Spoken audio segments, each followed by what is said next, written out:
Okay, so we are going to start just simply by one very quick, easy first question, which is to introduce yourself and your organization or the group that you're with in less than 1 minute each. We'll start with you. Okay. I'm Adam Anderson with Kingdom Causes Long Beach. We're the lead agency on the Long Beach Human Trafficking Task Force. Started the task force 2.5 years ago with 5 or 6 entities, including law enforcement and a few other nonprofits. And it's now grown to involve over 140 organizations in the greater Long Beach area and even into LA. Our mission together is to identify, rescue, and empower victims of human trafficking and assist in the prosecution of their traffickers. My name is Lee Dundas. I am General Counsel for the A21 campaign. It is an organization dedicated to abolishing sexual slavery worldwide. Additionally, I am the founder of Justice Be Done. It is dedicated specifically toward eradicating child sex slavery around the world. My name is Kendra Tankersley Davis. I'm here representing the Orange County Human Trafficking Task Force. I have been working with them now for about a year. I volunteer doing things such as this. I also have over 10 years of experience working with at-risk youth in a multitude of different arenas who have a multitude of different issues. And I've been working in human trafficking for about 8 years now.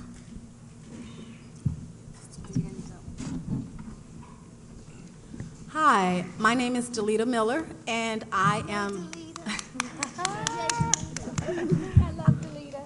I am a survivor of sexual exploitation, but also a parent of a teenage survivor. I am also the founder of an organization, Families Against Sex Trafficking. Of course, was created as a result of my daughter being trafficked. Our focus is engaging, educating, and empowering survivors of sex trafficking as well as their families. Thank you, Delita. My name's Evan. I'm standing in for our director, Guido, today. I am a lowly intern over at I Empathize, but I'm a USC student. Our organization works on media-based campaigns, kind of identifying all the sectors where human trafficking and exploitation can occur, such as the trucking industry, the oil industry.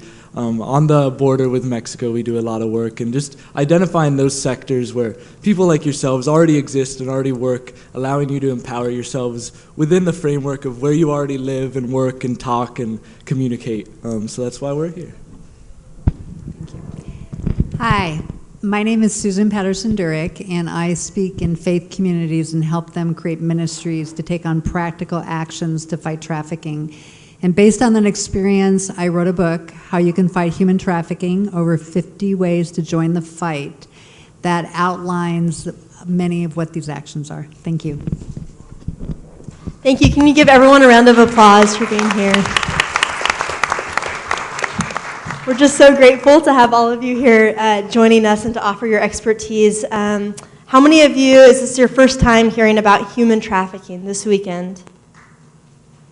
So we have a very, very new group that we get to reach out to and talk about our different organizations. So I just want to give you a quick 30-second pitch from IJM, even though I'm not on the panel. So as you've heard earlier this morning, or you may have heard last night, we work overseas. But part of what it is that we do is we actually work on advocacy, and we partner with other groups who are also doing so. And so we're working to influence Congress with our influence as U.S. citizens to pass laws to help in many other ways. And so we were going to have an advocacy training earlier this afternoon, but things got pushed around. But if you want more information on getting involved, there is a sign-up sheet at the back. And I'm just doing this announcement since I'll be gone right after this panel. So I would love to just hear more about maybe what first got you passionate about this issue and plugged in. I think that for everyone here who's just finding out about it, I think I would just love for them to relate to some of your experiences and your stories. And I just would like to have somewhat of a free panel, so I'll ask that and a couple other questions. But otherwise, I would love to have questions from you, just because I know that everyone is at different stages in their involvement and in their engagement. So first off, maybe what drew you into this, or what made you so passionate about this particular cause? We can start at the other end, and just for diversity, if you'd like. I get the Covenant House newsletter. Covenant House goes out to the street to pick up homeless teens, and many of them have been trafficked. And this newsletter told their stories, and my heart just broke for that. And based on that, at the age of 52, I became as a single widowed mother, I became a foster then adoptive mom to a 6-year-old because I wanted to save one. Because the fact is that 40% of the kids who age out of our foster care system become homeless, and in 48 hours, 1 out of 3 has been approached by a trafficker. And then from there, I went on and started raising awareness as I met more people and learned more about what people like you and I can do. So I am a student over at the University of Southern California, just north of here, and I really always thought of this issue, I think like many of us do, as a far-off issue. It's in Yugoslavia, in Southeast Asia, in South America. This is where human trafficking occurs, right?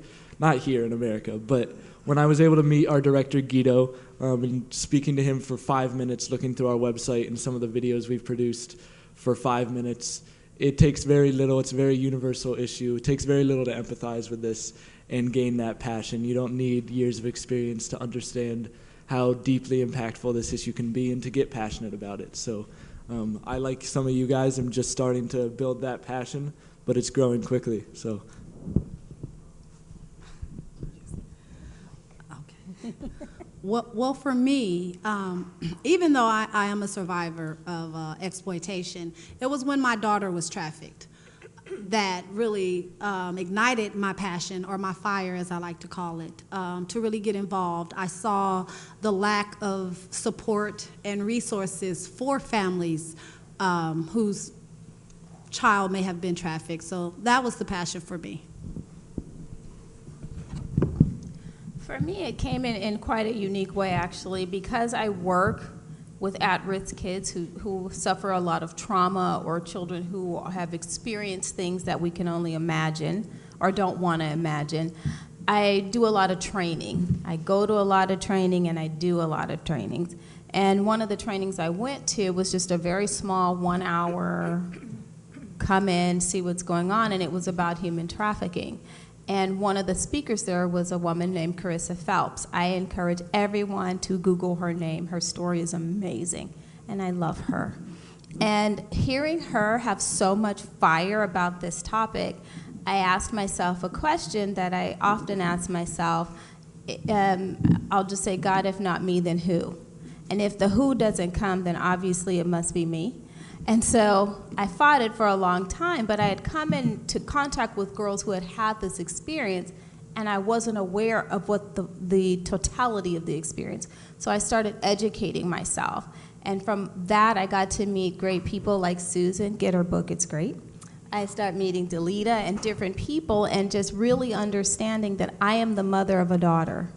These girls and boys that are out there are not somebody else's children, they're our children. And someone has to be their voice. Someone has to take a stand and say, you're loved, you're valued, you're respected. And I've just kind of dedicated my life to making that happen for children. And the task force, how I got with them, they heard me speak and asked if I would be willing to provide services for them. So I do that as well. I've always had an interest in the topic. It is surprisingly easy for sexual abuse in this society to occur. 1 in 3 women have been sexually abused or will be sexually abused here in America. And if you look around and do the math, that's a frightening statistic in any room. It shouldn't be like that. And it is also a fairly easy road to convert straight-up sexual abuse into commercial sexual exploitation. You take an abuser who's abusing a family member, and suddenly he decides to charge a friend of his for the privilege of doing the same, and you have now moved into the world of human trafficking. And I have known this for a long time, and for 20 years I spent my time litigating for large corporations and telling myself that I didn't want to get my hands dirty, literally, I would say that, because I feared that if I went to a job where I actually had to communicate emotionally on this level, that I would have nothing left in my emotional reservoir when I got home to give to my family. And then 3 years ago, or maybe 5, I read a book called The Road to Lost Innocence that discusses sexual exploitation and human trafficking in Cambodia. It's a first-hand account. And I spent the entire night reading it and the entire next morning crying about it. And that was sort of the beginning of the end of the lie to myself, and I realized I could no longer stand by and pretend that this was somebody else's problem and that somebody else needed to handle it. It happens in our own backyard, and if we don't stop it, who will? Martin Luther King says, injustice anywhere is a threat to justice everywhere. And at some point, that really resonates for people, and it resonated for me, and that was when I started doing this work. My story is a little bit different. I fell into fighting human trafficking by the nature of the job. I inherited the Long Beach Human Trafficking Task Force as part of as one of the programs that Kingdom Causes Long Beach is involved in. My predecessor started the task force with a group of faith-based women. They met, they began meeting and praying and asking God to make connections with people who were in this fight. And so organization after organization, law enforcement agency began to surface, and we were able to make those connections. She left at the inaugural meeting. That was my first day on the job. And what I became passionate about is developing a better network, stronger connections to fight human trafficking than the ones that exist to perpetuate it. I come in not as a passionate, bleeding heart for victims, although I'm a deeply empathetic person, and if I allow myself, I could get lost in the stories. But I'm strategically minded, and for that reason, I'm one of their worst enemies. And so what I'm passionate about is seeing everyone in this fight working together, not building their silos or building more programs that already exist down the street, but talking to one another, communicating to one another, and strengthening those networks. Awesome, thank you. So we have a couple of questions that actually just came in. One of them that I think some of you will have some great advice for. So what advice would you give to parents who want to keep their kids safe here? So that's open for anyone who wants to answer. I would love to answer this question. My daughter is 13. How many know a child who's in that age? 12, 13? That is the #1 age where kids start prostitution, where they get involved, they're seduced into this trafficking. I look at my daughter and I think, really? She's a kid. We spent yesterday's car ride home, I'm gonna get in trouble for this, talking about One Direction. She's a kid. One of the things that I tell parents to do, please take the time to learn and know your children, their life, their environment. You have to get involved. We cannot be disconnected anymore with work, with television, with what else is going on. You've got to sit down and have that dinner. My daughter calls me her stalker. I love it. I am mommy stalker because who are you texting? What are you doing? Who are you talking to? Where are they going? I want to know everything because not only for her, but I want to know for her friends. She's here. Wave Miracle, hi. I bring her to events that I go to that would be appropriate for her to hear because she takes this information back to her friends and they talk and they communicate. Keep your lines of communication open. I spend Monday through Friday, I spend 7 days a week working with families. And the biggest disconnect that I see is parents are not involved and they refuse to communicate with their children. And then when the child goes awry, they expect me to fix it. Talk to your kids, learn their language, listen to their music, because the words in the music today are not what we think they are. They're horrible. They're saying horrible things and a lot of degrading things about girls and women. You have to learn what their world. I just learned how to kick. I have to get an Instagram so I know what's going on because her dad just let her get one. So I got to get one so I can stalk her that way too. You're the mommy. Kendra, you answered that fairly well. The only thing that I would add is to talk to your children about the risk. A lot of times, I remember when I was younger, we talked about stranger danger. But just really, I have a very dear sister close to myself who became a victim of sex trafficking because she didn't know. She didn't know the signs. She didn't know, the vulnerabilities. And so just really talking to them about the issue. Or if even with regards to taking pictures on Facebook or Instagram. I had to share with a young lady that I mentored. She put a picture up that was pretty revealing. And I asked her, I said, how would you feel if you knew that there were 100 men over 50 looking at your video or finding it, I'm trying to think of a comment. Actively searching for it to do sexual things. Ew, that's nasty. I said, well, when you take a picture like that, that's what you're sending out. And so the the boys that you may feel are attracted to this, they're really looking at you in that way.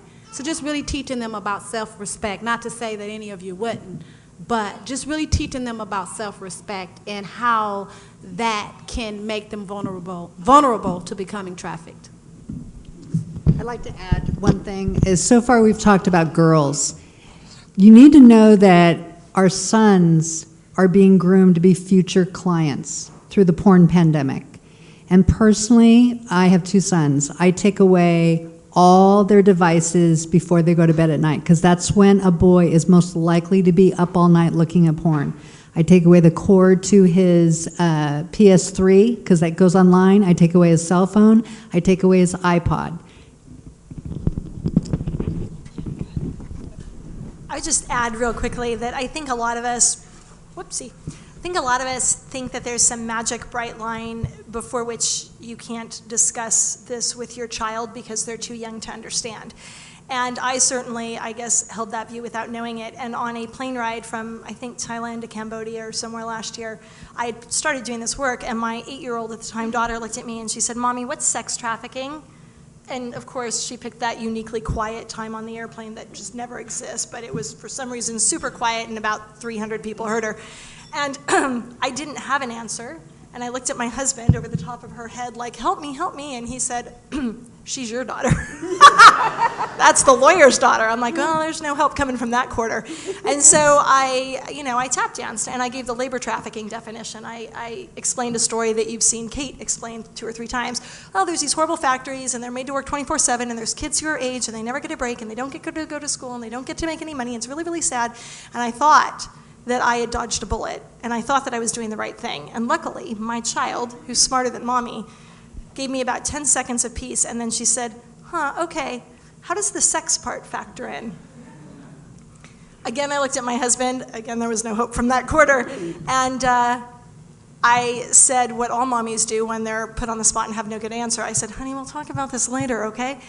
And another 10 seconds went by, and bless her heart, she gave me the best definition of sex trafficking that you can give back to an 8-year-old. She looked at me and she said, is it like a forced date?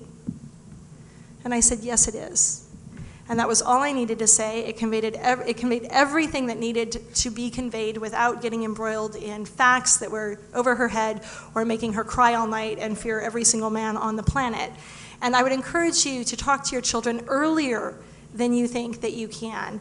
And in addition to having open courses of conversation with them and keeping the channels open and monitoring them like a hawk, which of course we all like to do as parents of helicopter parents in Orange County, you need to educate them, because no matter how many cell phones you take away, and no matter how many books you take away, and no matter how many times you tell them they can't go to that one person's house because they're a bad influence, you and I, nobody, can be with them 24/7. The end of the day, the only tools they have are the ones you have given them that they can walk into this world with, whether they're 8 or 18 or 28. So talk more, talk often, and talk younger would be my advice. Yeah, that's a great segue into the next question. I would love to ask, we have a couple more, but I'd love to first ask, at what age is it appropriate to talk about different things? And I know that you and I had talked before about that particular example, but at what point can you bring up trafficking, or at what point can you bring up sexual abuse with your children? And then maybe what are some of the ways to bring it up with, say, a 5-year-old, or should you in any way? What are the ways to bring it up with maybe a 10-year-old? So just any advice that you have on that, because I think that as our next generation of children are growing up, there have to be ways to introduce this at a very young age to instill these certain morals. So any advice on that? I'm just going to start it off and tack on to what I was just saying. The issue is not just trafficking. A lot of people who are trafficked have sexual abuse histories, and so you need to really sort of undercut that issue with sexual abuse. And I just don't think that there's really, I mean, if they can talk and they can understand what you're saying, you need to talk to them, and here's why. You can sexually abuse a child in 3 seconds flat. It could be going on right now with all of us in this room. You can go to the beach, you can throw a cover over you and the small child, and 5 seconds later, while mom is getting out the picnic stuff, your child or somebody else's child's life may have just changed. It doesn't just happen from strangers, it doesn't happen behind closed doors. And really, the children need to understand that the threat could come from anywhere. They need to have words to put to it, which words you're going to give them, which don't criminalize it or make it feel too icky to talk about. And the standard, what's covered by a bathing suit and only you touch that, that works, I think, and I don't think you can start too young. My daughter was walking into Ruby's when we got home. Her friend said, "What were you and your parents doing in Southeast Asia?" And she said in a super loud voice, "My mommy got a job doing anti-sex trafficking work." And about 45 mothers, because it was Ruby's anniversary birthday, turned around with their soccer children and looked at me. I won't describe the looks, and I was mortified. And then I looked at my daughter's face, and she was so flippin' proud. And I checked myself right there, butt hard, and I thought, that is the last time I think, thank God I hadn't said it, that is the last time I even think about putting a muzzle on that child. She is a beacon, and all of our children can be beacons of this message if we just give them the tools. There is no age too young. She's 100% right. I have worked with children who have been molested at 3 and they remember in detail. So it becomes very important. It is an uncomfortable conversation because you just don't want to have it. The minute they comprehend and understand, you need to talk. Good touch, bad touch. This is your private space. You can't do this, you can't do that, or be mindful of your body and your space, because people prey on children very young, and if we don't empower them with language, then it's a problem. I was shocked because my daughter, again, I'm going to get in so much trouble later, so I'm sorry, because she's going to get me, but she had sex ed last year at school. And one of the teachers was asking specific questions, and she was surprised at how many of the girls in her class did not know what was happening with their bodies. They didn't know anything. Here's mine. I know. I was very proud. I had a proud mommy moment. But these kids are 12 and 13 years old, and their parents haven't had a conversation. It is not pleasant, but you've got to have it. Kids are engaging in behaviors younger and younger now as well, making them more vulnerable to all different types of predators. You need to have the conversation about that, and ask your kids directly what's going on with them. Younger kids, ask them too. When they have play dates, I feel you should know every single person in the house when your kid has a play date and you're not present. Ask about what happened that day. What did you do? Ask in detail, and make the conversation, if you can, when they're younger, fun, because they tend to retain more when it's something that was engaging to them. So please start early and never stop talking. When they go to college, keep talking. When they get out of college, keep talking. My daughter's tired of me talking, but I'm sorry, I don't care. Mom just rolls with it.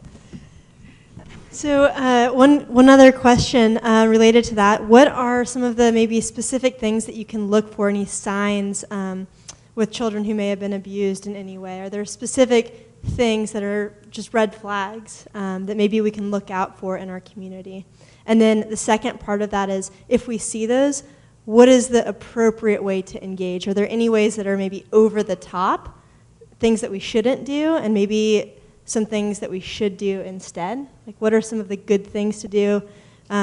Is it bad to just go and beat the person up who did it, or to so give some of those things. So first, what are the things to look for in your community? And secondly, what's appropriate to do in order to react to this?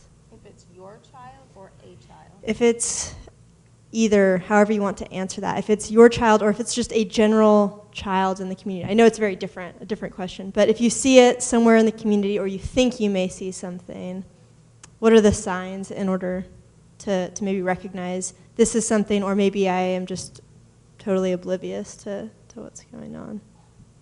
I'm sorry. I just happen to know the answer to this question. Kids will communicate to you in very different ways, but they will change their behavior. So you have to really be in tune. If it's a younger child, they will draw it out. Watch their artwork. Is it changed? Is it more violent? Is it more, are there different people in the pictures that you are not aware of? Ask about what they're doing. Children, adolescents seem to withdraw more and want to kind of hide things, or they'll swing way the other way and become really outrageous, very aggressive in their behavior. If it's a child, are they running away? Are they fearful of touch? Do they not like you to touch them? If it's a child who's you're used to being very affectionate with, if that's your child, look at the people they're hanging around.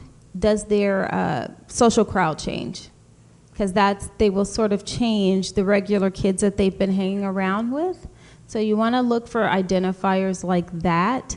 Are they more emotional, more angry, more teary?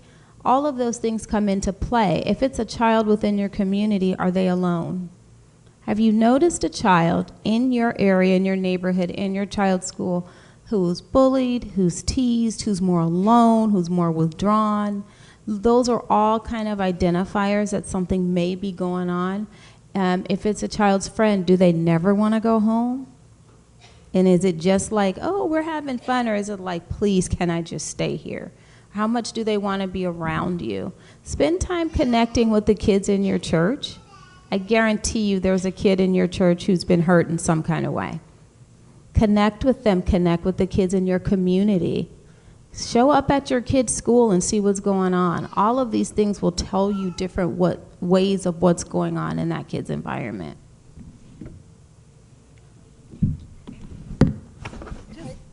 One quick question. And you meant sexually abused, or how to identify if they're being sexually exploited? Sexually exploited. Just to add a couple of identifiers that they are being exploited would be tattoos. Lots of times young people love tattoos, but they are the specific spots. Traffickers often tattoo the sides of the face or the face. So you may see a young girl who has a tattoo that says something and names what the tattoo says: daddy, money, or either a crown. These are specific identifiers that someone, of course, not necessarily, but these are very common in our trafficking victims. On the thigh areas, either in the front of the thigh or on the side of the thigh. Lots of times that's how, when we go out to do rescues, we distinguish the difference between trafficking victims. Getting new things such as cell phones. Lots of times, traffickers will purchase things for their victims before they actually start trafficking them. So if your 14-year-old comes home with the new iPhone 5 or 6 or whatever, right, then wait a minute, where did you get that from? Or maybe someone in the church. Maybe you know someone that's part of a family who's really not, economically endowed, and they have lots of expensive things. Just possibly, ask the child. Language. It's important to educate yourselves about language. There are certain words. Lots of these victims call their traffickers daddy. They call girls or boys too within the circle wife-in-laws or brother-in-laws. Language is important. Those are definite indicators that someone is being trafficked. Thank you. So what in the world is going on locally? What's happening here as far as statistics go, or stories? What's happening in Long Beach? What's happening in Orange County? What's happening in the areas in which any of you live? I think it would be helpful just to give a couple of statistics and numbers locally, not just the United States, but something so that we have a picture of where it is that we are right now and what's happening here. All right, so I want to give you some scenarios that actually have happened here. The traffickers are smart. They don't want to be caught. Massage parlors, backdoor prostitution through massage parlors, everyone's familiar with. I spoke at a church that had a large Asian community, and they educated me, and they told me that the code word for trafficking is coffee shops. That in one case, there actually was a bus where these girls were soliciting people at the Starbucks, and across the street was a business that said bankruptcy consulting. But people noticed that these girls were going with guys up to the bankruptcy consulting and leaving in about 15 minutes, and they were doing it at 9 o'clock at night, so they called the police and they were busted. Another way, and actually this is the way it's most likely to happen, is at a porn site there's pop-ups. So the user clicks on the pop-up and it says find a girl, and what they have is a drop-down menu where they can order whatever they want, and within an hour they can have a client meet. And usually that happens at a luxury apartment because this is expensive. And the other reason why they choose luxury apartments is because the neighbors are less likely to think trafficking would be happening next door to them. So what they see is they see men in business suits and ties coming and going at lunch and after work. That's what human trafficking looks like in affluent Orange County. And they could tell the neighbors whatever they want. They could say they're selling Amway, whatever. That's why they have so many people coming and going. So really the bottom line to this is if it doesn't look right, you should call the hotline and tell them what you saw, and they'll educate you as to whether or not there is a problem, and they'll help you call the proper authorities. So the hotline number for everyone is, I thought it was in your packet. I'm sorry. Oh, okay. Maybe it is. Maybe I just totally the best way, honestly, you should all have it in your cell phones. I do, because you never know when you might need to make the call. It's 1-888-3737-888 is the human trafficking hotline, and they'll answer in 122 different languages for victims. So a victim of any nationality can call that hotline and have someone talk to them in their language. And the hotline is, your call will be anonymous.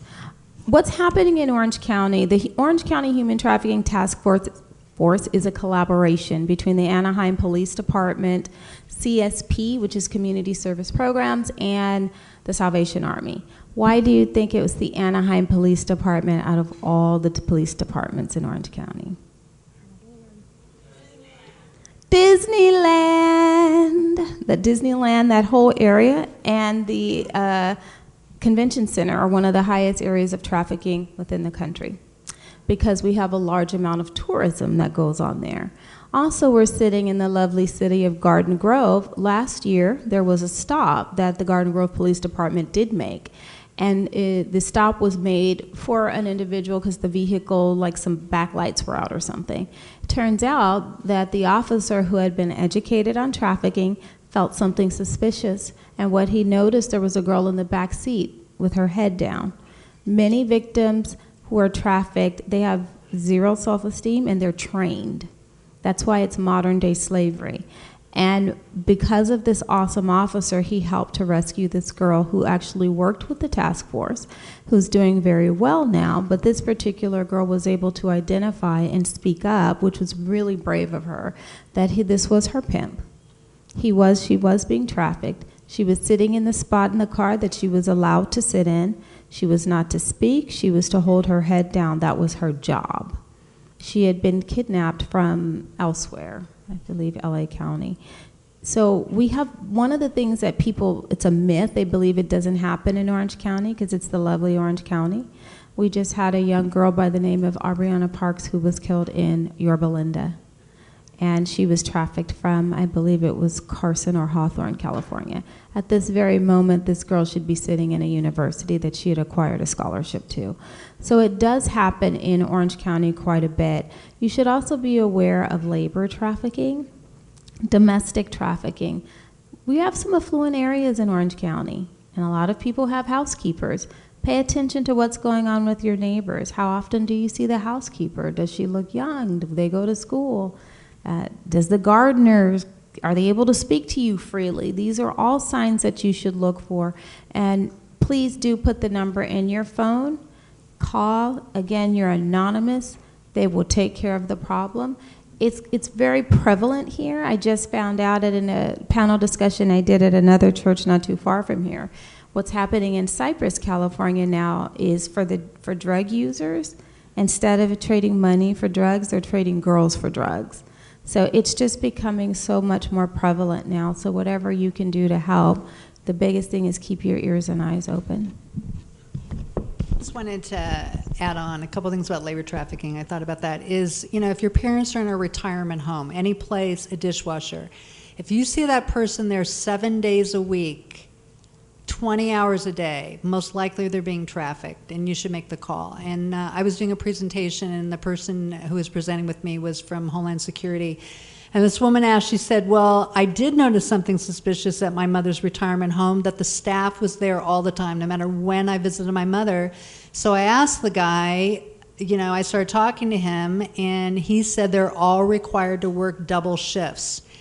And she said, so should I call the police or what? And Homeland Security said, definitely. For all you know, they're told to say that. You have to know that they are told what to say if anyone asks them or if it looks suspicious.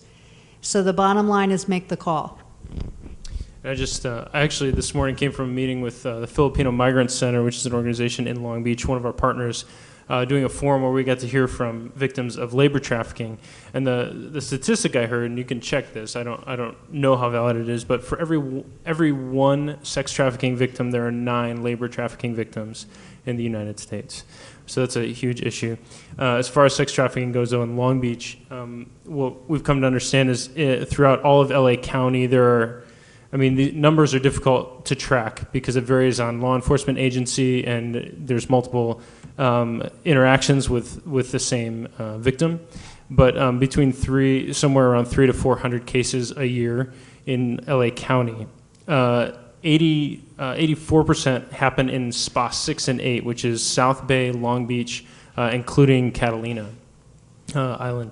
And 90% of those are African-American girls, which Long Beach being the international city, one of the misnomers is that it's mostly international victims, which that's true, and it could be too that the traffickers are more crafty, difficult to find, or they're interacting with different organizations. But those are the statistics we're getting, and a large number of them are somewhere in the system, in the DCFS system.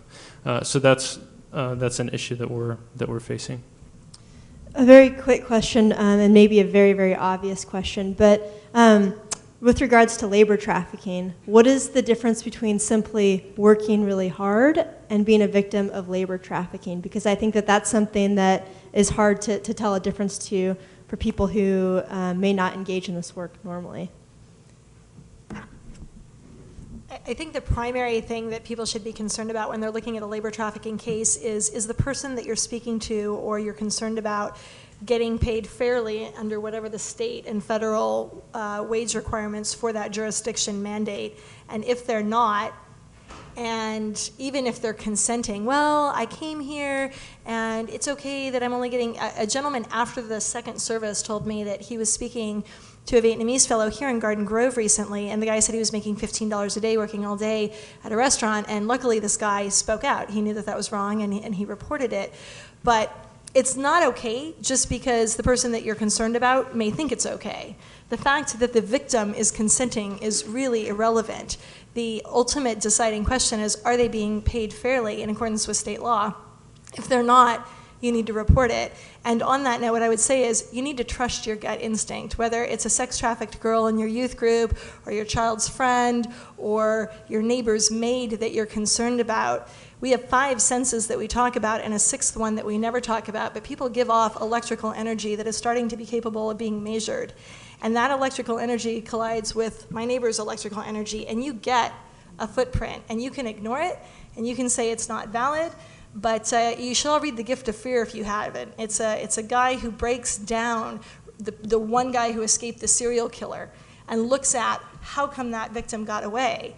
And what you find uniformly is that the victim overrode their own knowledge that they shouldn't have gone into this situation, but the ones who survived did not make that mistake a second time. And so that applies whether you're training your child to trust their instinct or whether you're trusting your instinct. What's the harm, folks, in over-reporting? I mean, not over-reporting. What's the harm if you make a mistake and report a neighbor and the maid was just working double shifts? Well, the cops are going to investigate, you're going to remain anonymous, and all goes on. What happens if you don't report and she was a victim of trafficking? That person is sentenced to a life because somebody knew and somebody didn't do anything. CAST, which is a local nonprofit that rescues primarily labor trafficking victims, when they interview their survivors, on average, I think it's, do you guys know this, that's 10 to 13 times these these maids, these people working in elder places that are abusing them, 10 to 13 people came into contact with that victim before they were rescued. That margin can be drastically dropped if we all just learned A, what the signs are, and B, to report it, and C, don't doubt yourself. Don't doubt yourself. Thank you. Okay, so here's another question. What does it actually take to rehab a survivor? How do they actually overcome this horror? Is this a one-day thing where you get them out? Is this 1 week? Is it a month? How long does it take? What is required? Very easy question, obviously. A number of things. For me, for my daughter, we rescued her, and you would think she would be happy to be with family. But within 24 hours, she had to be placed in a treatment facility because of the PTSD, because of the nightmares, the abuse. So resources, wait a minute, I'm getting lost for words. If it's a family member, let's just bring it close to home. If it's a family member, if it's your child, or if it's someone that you have the ability to deal with this individual on a day-to-day basis. For one, just having an understanding and empathy, not sympathy. Because a lot of times when survivors come out of trafficking, they already feel a sense of guilt. And sometimes the pity party pushes them away, empowering them and reiterating to them how important they are. And just to piggyback off of our other topic, but not to go off subject, is that you may meet a trafficking survivor. You may see a child or someone who's being trafficked, and they might tell you, this is what I want to do. I love him. Don't believe that. Like, don't believe that. Seriously, don't believe that. And even after, my daughter was rescued, she still had some type of tie. Stockholm Syndrome, I'm not sure if you all recognize, but understanding that they do have Stockholm Syndrome.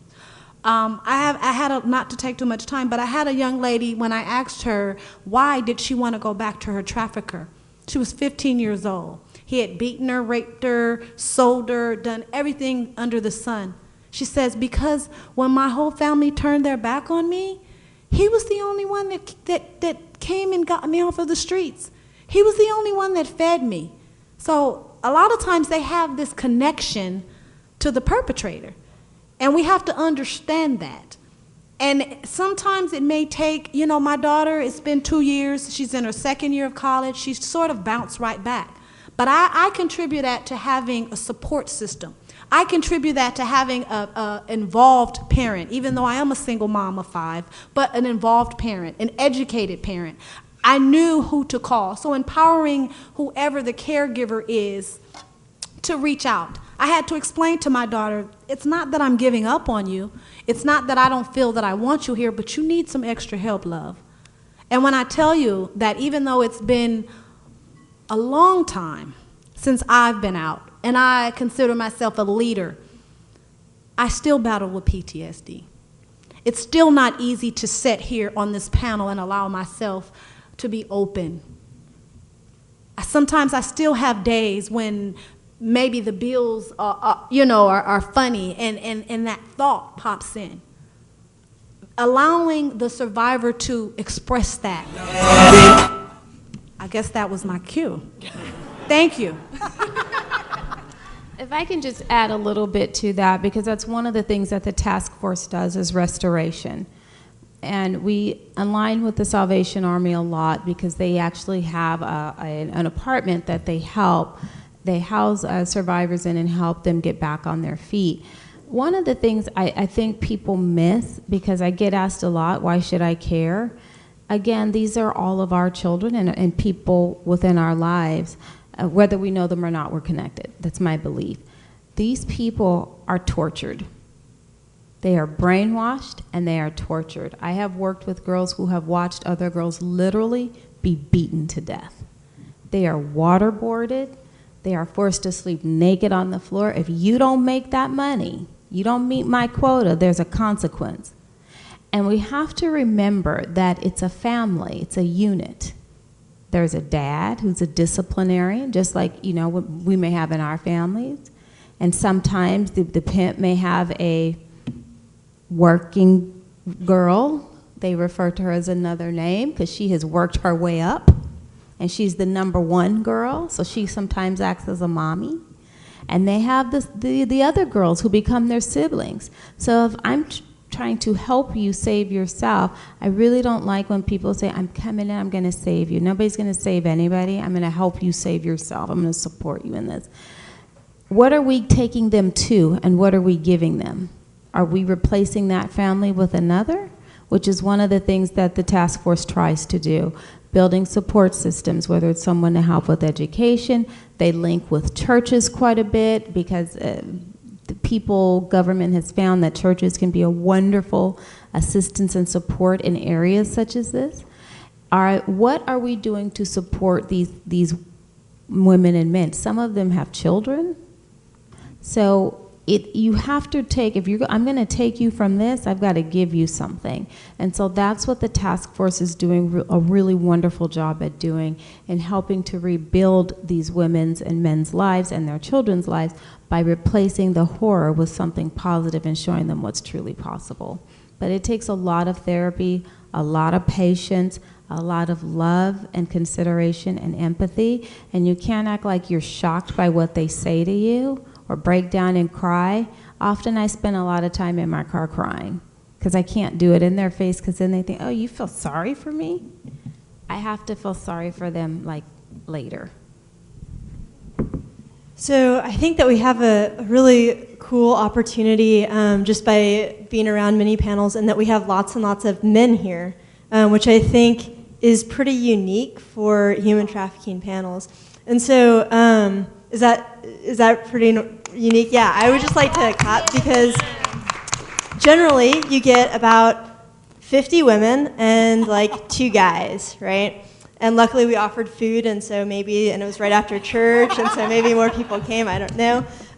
But what is it specifically, and we'll go into a broader question after this, but what is it specifically that men can do? And maybe you can talk a little bit about Truckers Against Trafficking too, but what's the role that men maybe have in this as well? Because sometimes, like, the girls aren't going to come and tell them their stories necessarily, right? And so what is it specifically men can do, or what's the role?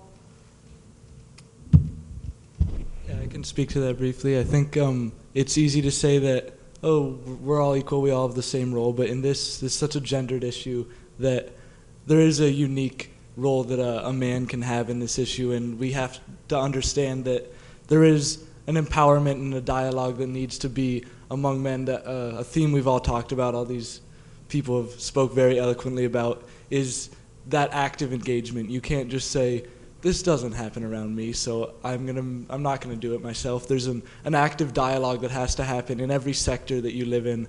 And she spoke about Truckers Against Trafficking. That's a great program that I Empathize helped to develop, wherein this male-dominated industry of truckers have noticed that sexual exploitation goes on rampantly throughout truck stops. And so we created this framework, because you need a framework to be able to stop it. You can't just assume that good people will do good things and these things will be stopped. You need to create an infrastructure and a framework that allows people the ability to stop these things. We created a hotline. If truckers see anything suspicious whatsoever, you call into this hotline. You may ask, why not just call 911? When they call this hotline, this hotline directs them, if it is an urgent issue, directly to the FBI, to local police authorities to go address that. But at the same time, databases it, because you need statistics, you need measurables to know what you're up against, how you've progressed, and what you still need to work towards. And creating things like the trucking industry, that's one example of many in every sector that we live and work in. This exploitation can occur, and you have to identify it and be able to create a framework where you can attack it, like these truckers have been able to do. I think in the last 3 years of this program, over 900 calls have been made, resulting in over 100 either prosecutions or currently ongoing cases to stop human trafficking. That's a tremendous thing. That's incredible numbers, and that's just one example of many, and many that can grow and begin to develop. Yeah, and I think fathers play an important role in the family, obviously, and I think we're in an age where fathers are actually taking a more central role in their kids' lives, and I think that's huge. It's something that I've strived to do in my family. I also think that we need to stop letting women drive the porn conversation. Not stop letting them, but join them in driving that porn conversation. And really, let's talk about that in ways of solutions. Churches hosting 12-step programs. But let's start to be open about this. If we're going to talk to our 8-year-olds and even younger about sex trafficking, then we need to be talking to our boys and our girls about the dangers of porn. All of this, human trafficking is a result of something. It's a result of a breakdown somewhere else. And my strategic brain is always asking, well, why? Okay, well, then why that? Well, then why that? And I think one of the breakdowns is in our neighborhoods. And so for men and for women, all of us can do this. Our kids can do this. As we teach each other how to love our neighbors. And when your neighborhood is connected, it strengthens families. And it also eradicates some of the issues that we're facing, like human trafficking, like homelessness, when we're actively loving our neighbors and getting to know one another. It sounds like a simple, even cliche thing, but that's one of those foundational things that if done year after year after year, it begins to eradicate some of these issues. And I think everyone gets to play a role in that. And then I would say if you, as a man, if you're feeling a burden or a call, go after it, regardless of if you're one of only 2 men in a room of 50 people, which is part of my story. I'm thankful for law enforcement because they help balance it out a little bit. But every month, 80 people gather in the basement of a church in Long Beach, and I'm one of maybe 6 men in the room. Because all those men understand their role, and so we can't just shy away from this because it's too sensitive or there's so many women. We've got to join them. And there's an organization out of Minnesota I was just sharing with Susan called MATU. It's Men Against the Trafficking of Others. I would love to see a chapter started in Southern California. There's a huge hub in Minneapolis, and they have one in Europe as well. MATU chapters, and so looking for organizations like that to be present. There's a couple practical things too. If we live in a world where there's a lot of children in the world who have no father, and they have no concept. Many of the girls and boys I've worked with have no concept of a positive male role model. He's the guy who drinks. He's the guy who beats his woman, because it's usually not his wife. You don't need to get married. He's the guy who has 10 different babies by 10 different women. That's the guy they know. If you've got an hour a week, go somewhere and volunteer at a youth center, boys and girls clubs. Maybe there's a program at your child's school. Volunteer that hour.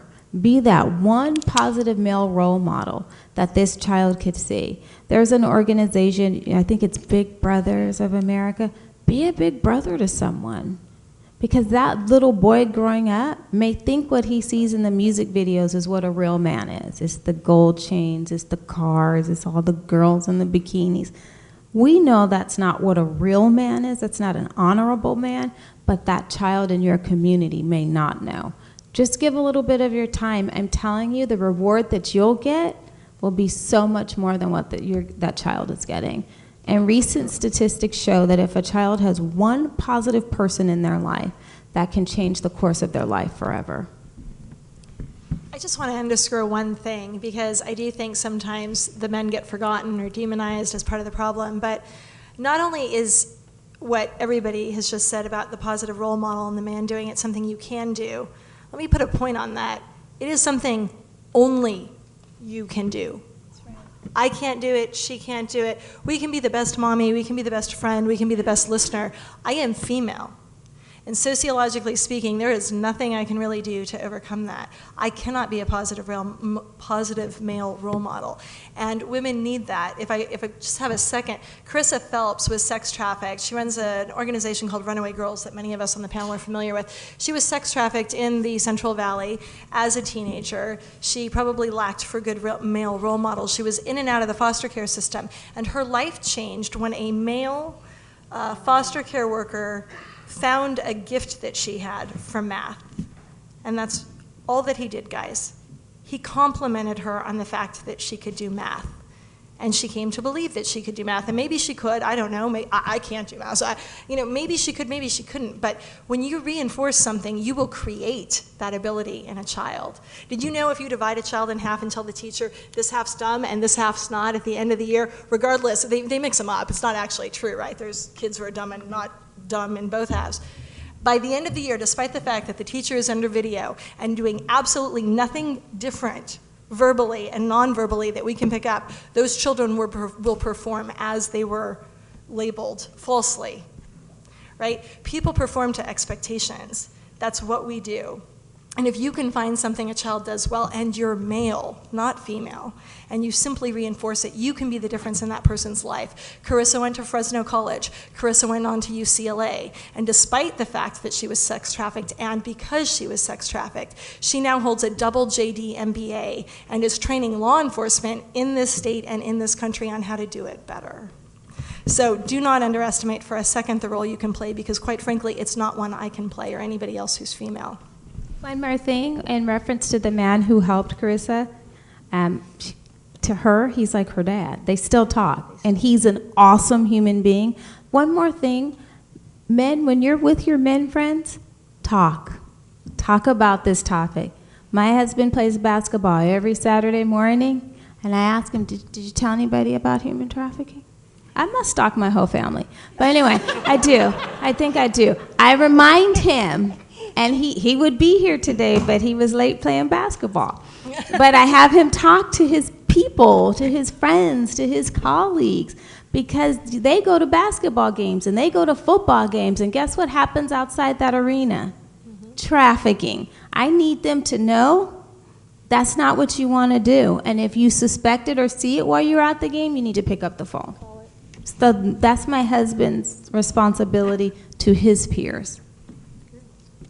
So we're going to continue with this panel. I'm going to, unfortunately, dip out to go be with my dad.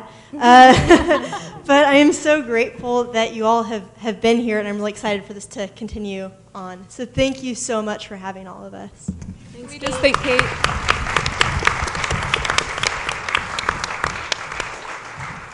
But I still get to hang out with you guys. Just because she leaves does not mean this is over. We will go about another 15-20 minutes. Is that okay? Unless there's enough people or roar, and then we will decide what to do at that point. So there's a question that was asked about what can we do as a church to stop this? Because that's where we are right now, and I guess as one of the pastors, I'm curious on your wisdom.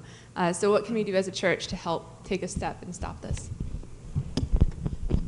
There's a lot of different things that churches can do, and Susan's going to have like a whole bunch more to say than I do, so I'll be brief. One of the things that Cottonwood Church has done is called the Freedom Event. It's a massive, huge event that is a lot of work, trust me, but well worth it. We link up with the task force to do preventative. It is a family-based oriented event. We have families come out. We have different artists there. We have an hour of shows, like of performances, and one of the things that we did, as strong as we may be in our faith, is we made it a not faith type of event, because we wanted everybody to come, and some people are afraid of the church. That's one thing. You can also do what's called a backpack ministry, which is really, really, it may not seem like a lot, but it's very helpful. We work with churches to get backpacks, and the backpacks include basic hygiene products and a sweatsuit. So when girls are rescued, They can be given this backpack by whatever agency. We've linked up with Dream Center, the Salvation Army, and the Orange County Human Trafficking Task Force. And we give backpacks to them so they can give these backpacks to these girls who can walk out of that jail, which is usually where they're coming from, or juvenile hall, with some dignity. They're not in the clothes they wore working, and they're not in the orange or green jumpsuit that they're getting in the halls. They can move with some dignity. You can do, you know, cake bake sales. Everybody bakes for Thanksgiving and Christmas.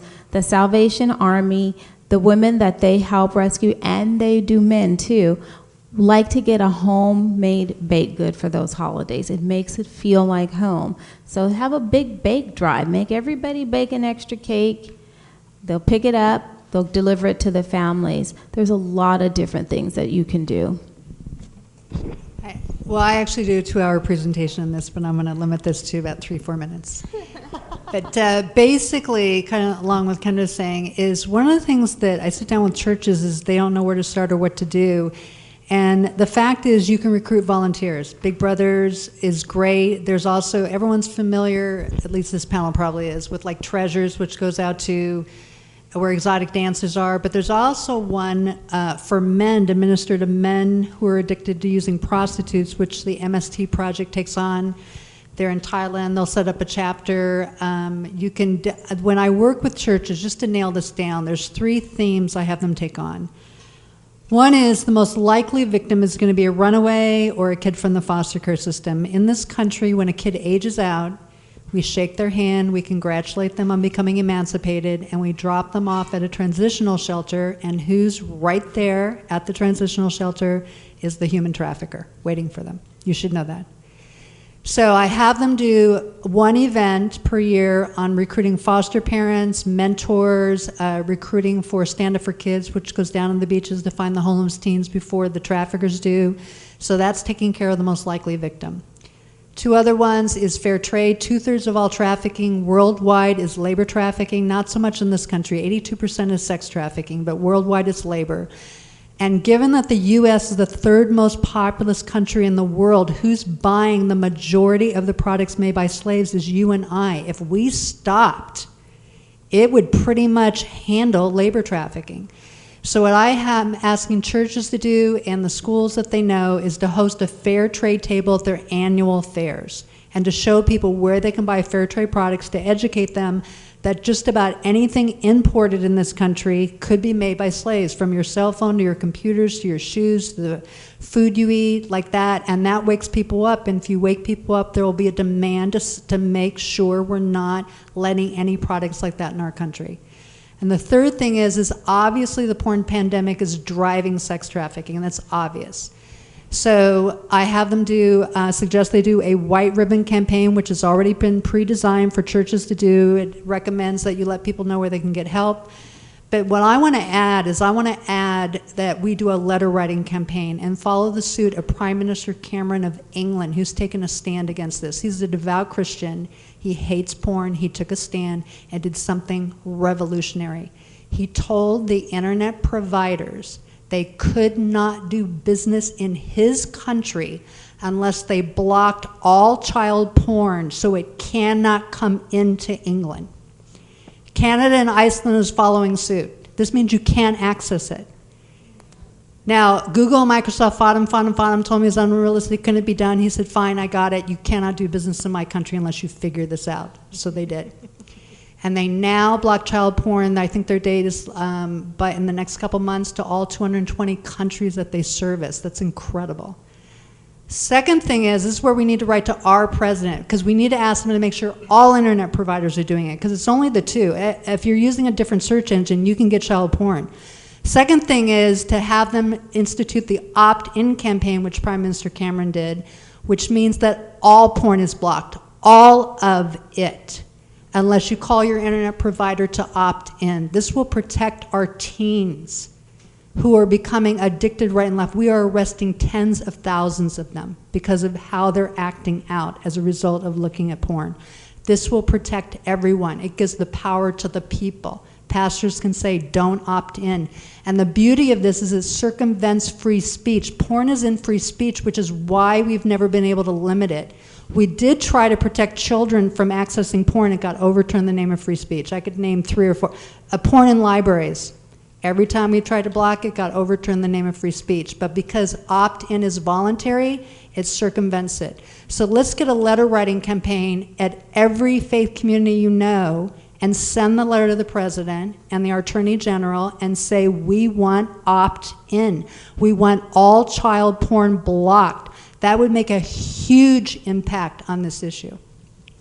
Let me add a little bit to that, because one of the problems that you work in and working with churches is they might get overwhelmed, like, well, what can we do? Or maybe maybe doing an event is too much.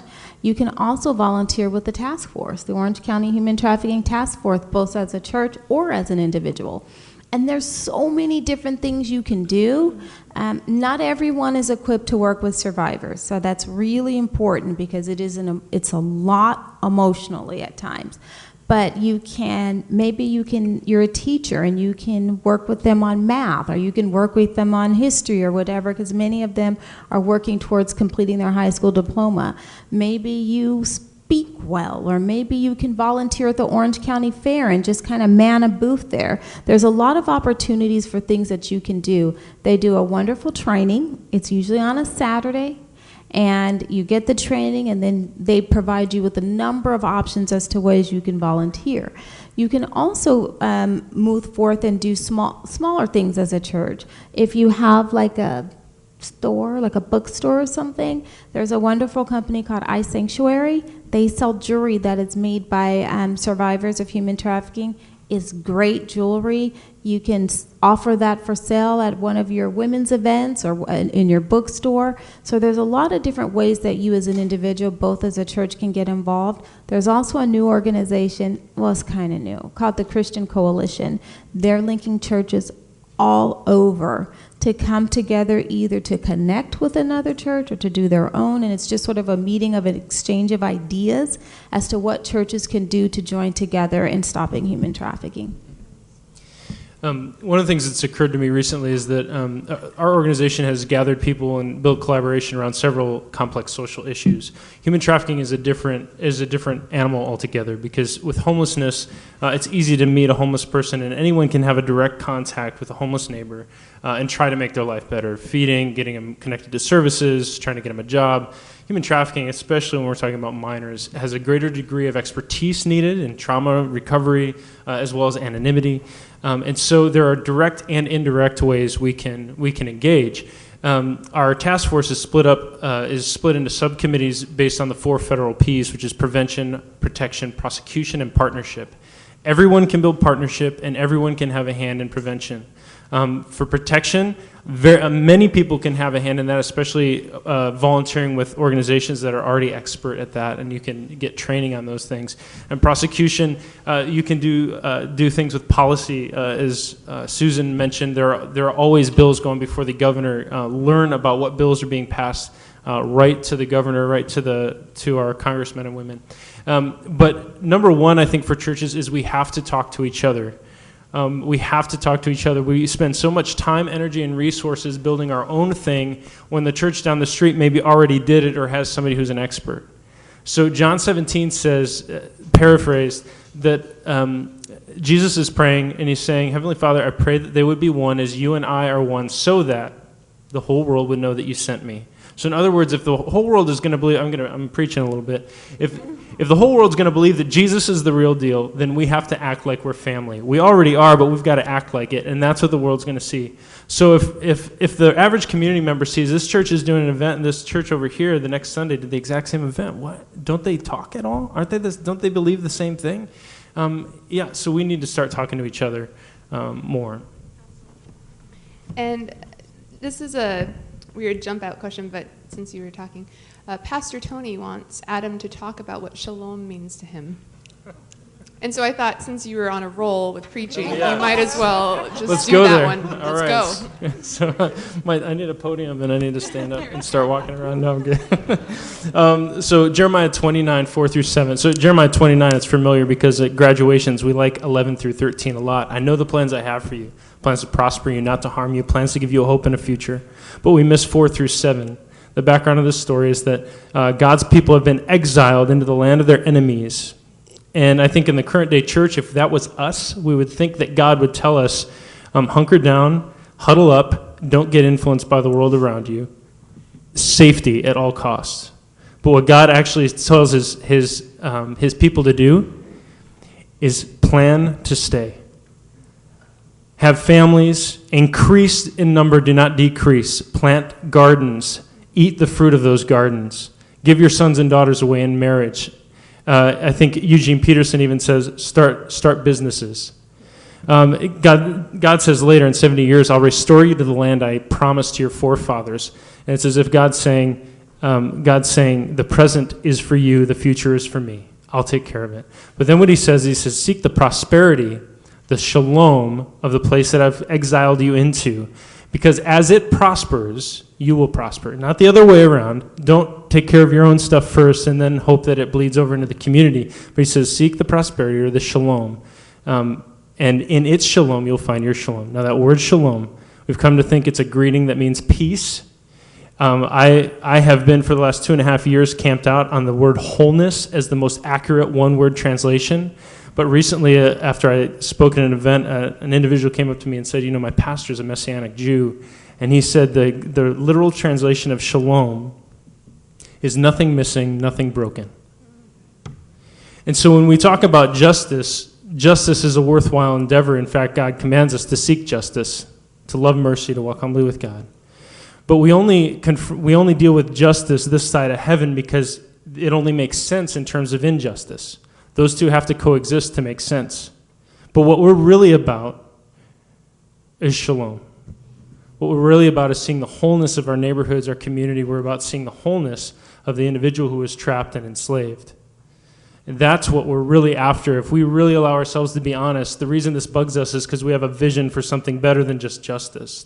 Justice is that Delita's daughter was freed from her trafficker and was no longer bound.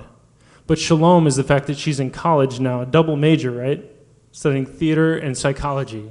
And she is a gift, and she's coming into the fullness, the shalom of the gift she was meant to be. That's what we're after, not just justice, although we got to start there. It's a stepping stone to shalom. Awesome. Thank you so much. Yay. Good sermon. I'm going to just ask one more question. There's a lot more, so people will probably come and tackle you guys as soon as we're done. But there was one question that I thought was a very practical question for us, just as individuals.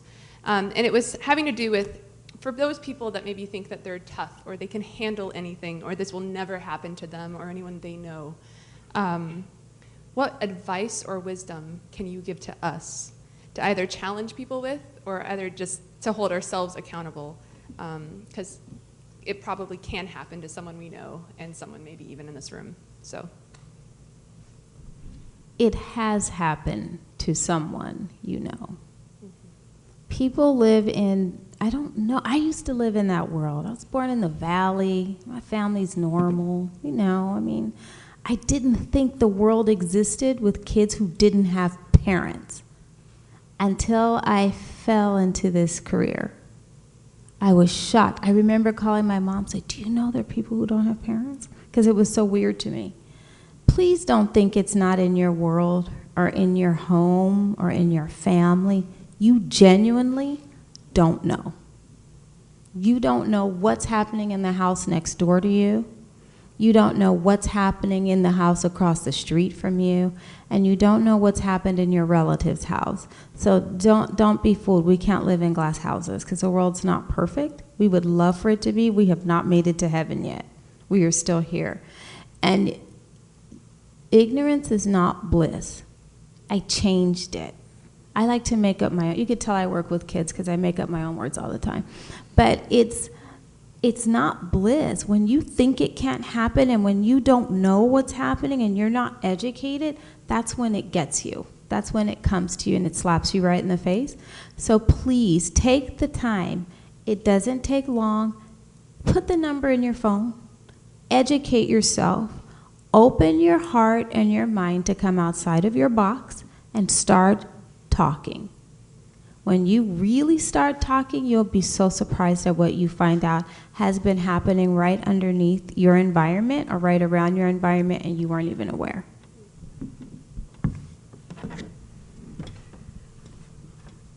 Even if, hypothetically, you lived in a perfect world, or I lived in a perfect world, where nobody I knew was sexually abused, 1 in 3 women in this room right now had never been touched against their will, my family were perfect, my child was perfect, I was perfect, and I lived in this absolute fairy tale, I would ask you this: why do you think you're here? Yes, we're going somewhere greater. What are we doing with the next 80 to 100 years? Why are we here? We're here to learn and we're here to grow. But fundamentally, and this is just my bias, I think we're here to help. And so if you are one of the fortunate ones who lived through it and can talk about it and can do something about it, or if you're even one of the more fortunate ones who never had to live through it, you are in a position to help. And the question becomes not can you, because I am here to tell each and every one of you, of course you can. You're living in the best country on this planet almost, if not the best. And we have advantages that other people can't even begin to fathom. The question is, what are you going to do with it? Isn't it a sin to have all of these blessings and not help your neighbor? Haven't we all been in a position where we needed help badly and it didn't come? Do we remember what that felt like? Being bullied as a child, being late to work with a flat tire and nobody stopped to help you, being in some horrible, awful, worse situation where it was life and death and nobody helps you. And then haven't we also hopefully been in a position where that was occurring and somebody actually stopped and turned around and stuck their hand out and helped? It is, I believe, regardless of our choice of faith, our choice of profession, our choice of party line voting, it is our duty to help each other. And the fact is you can. Just find what fits and do it. That's what I would say. Find what fits, what works for you, what works for your group, what works for your church, and do it. And you don't need to wait. You don't need to wait. You can do it now. Awesome. Well, we have gone for quite some time, and I know that we could probably be here just asking questions and trying to glean some wisdom from you for the next couple hours. But if we could just do closing remarks, I don't know if there's anything that you guys have that maybe you weren't able to share publicly, and just do them as quickly as possible, maybe a minute or less, just to be able to wrap up maybe your thought process or something that you'd like to share. So if you guys want to go and take anything. I just want to share one of the most famous teen abolitionists, I don't know if I pronounced that right or not, is Zach Hunter. He was actually recognized at the age of 16 for being one of the top abolitionists in the world and credited for freeing thousands and thousands of women and children from slavery. And when he was interviewed, what he said was this. He said, "I find that people spend way too much time trying to discern what God has called them to do." He said, "God has a heart for the poor and the hurting. If your heart is touched," he said, "just go for it. You could not possibly offend God by taking that on. You should just get started." That's really the bottom line. Do something today. Might be a jump, but I'm going to tell you guys one of my favorite quotes in the world. This is an African proverb. I'm not sure from what country, but it says that until lions have their own historians, tales of the hunt will always glorify the hunter. We are each those historians. Each of us have the opportunity every time we wake up to take the opportunity to take a few moments. We're all busy. We all have work. I have school. We all have the opportunity to take some time to do what we can and to extend what we can more and more every day. And it is fulfilling. It's not just you doing it because you feel obligated.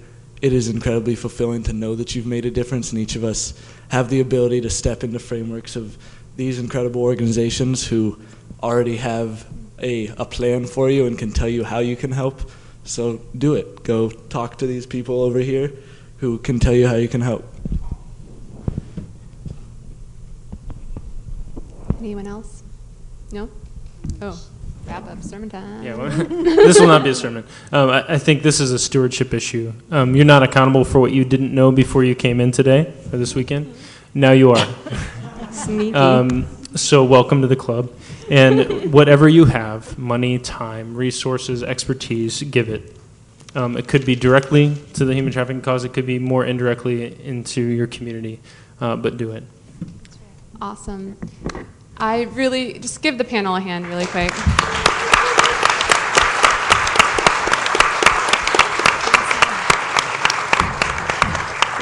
It's really awesome to be able to be part of a community. These are all local people. And that means that we can partner with them and experience life together and just move forward in ministry. And I'm just so excited about that. I know Pastor Tony and Elise and so many other people have been networking and meeting this amazing group of people. So we're just super excited that they're here. What's going to happen is we're going to go dismiss, you guys are mostly at tables. What we're going to do is we're just going to give you 10 minutes to talk as a group at your table, just to process what's happened, because you've just been giving so much information, and sometimes we don't know what to do with all the information that was just thrown at us.